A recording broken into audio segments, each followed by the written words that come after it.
Ireland was the Catholic country hit hardest by the abuse scandal, with some 13,000 known victims. The finger of blame has been pointed not only at the offending priests, but at the church hierarchy who knew about them and protected the perpetrators at the expense of the victims, all the way up to Benedict. In his letter, Benedict admitted that the cause of the problem was a tendency to, quote, a misplaced concern for the church and avoidance of scandal.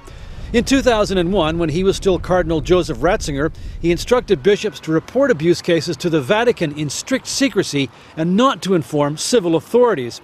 In his pastoral letter, Pope Benedict said offending priests brought shame and dishonor to the church and must answer for their sinful and criminal acts before God and before properly constituted tribunals, an apparent reference to civil courts. Victims of abuse characterize the Vatican's handling of a crisis that has assumed global proportions as denial and deceit, and it will take more than a pastoral letter to repair the damage. In an apparent reference to the need for reform at all levels, the Pope said many factors had contributed to the problem, including insufficient moral and spiritual formation in seminaries. With the scandal continuing to spread at an accelerating rate throughout Europe and indeed across other parts of the world, it may be that the Pope has to sincerely apologize not only to the victims of abuse, but to the faithful in general, and he may even have to go so far as to remove some of his bishops. Alan Pizzi, CBS News, London.